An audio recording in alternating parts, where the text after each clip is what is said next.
Naše mesto napadli Turci. Predávam kameru hlavnému kameramanovi. A podpálili ho. Lebo ho chceli dobiť. No teraz, jak ho podpálili v tom metre? Celkom sa im to darilo možno. Nie? Paliť kamennú budovu. Že? Čo blbý nápad. Tak fajn, dostali sa cez prvé hradby do druhých hradieb. A tam... Fúkalo menej. Tak nejak. Ale fúkalo stále dosť. Takže sa im to nepodarilo ani na druhý raz. To je kolebidlo, tam je, to nechce horieť. To sú zavreté dvere, to nechce chytnúť, lebo to nemá. No, až to mesto podpalili.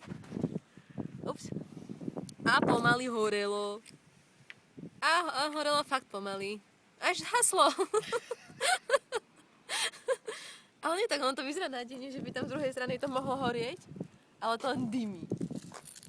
Takže hold nevyšlo. Skúsil to iný hlavný náčelník podpadať.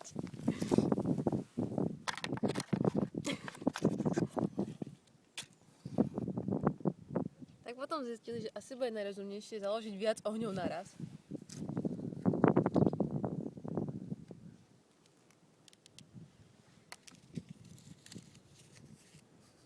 Lebo tudy cesta moc nevede. Dajme to benzínu.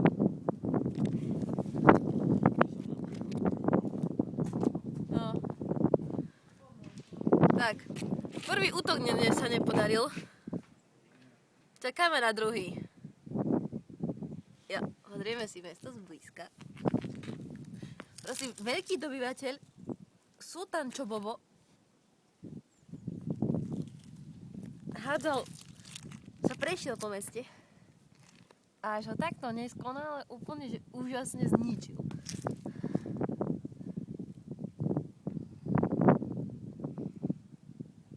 Wow. No, tá už tam drží len tak. Zaznamenané prvé pokusy. Neúspešné.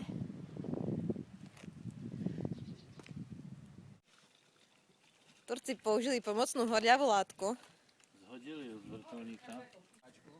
Asi budú musieť myslieť zápalné bomby. Horí! Krásna hôrka. A plamene preskočia aj na susedné budovy. Začína to od strechy, je to krásna hôrka. A ja, tak pôvodne mal začať, vieš, jak z brány, len brána sa tam odmietala chytiť. Áno, už hasla furt.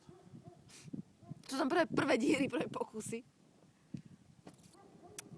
Tak. Horí. Áno, plamene preskočili aj na susedné strechy. No.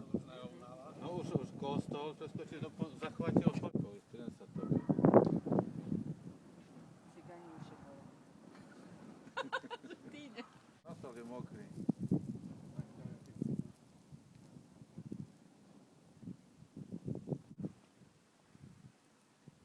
A kde sa nie? Čo je tam výtok? A je to.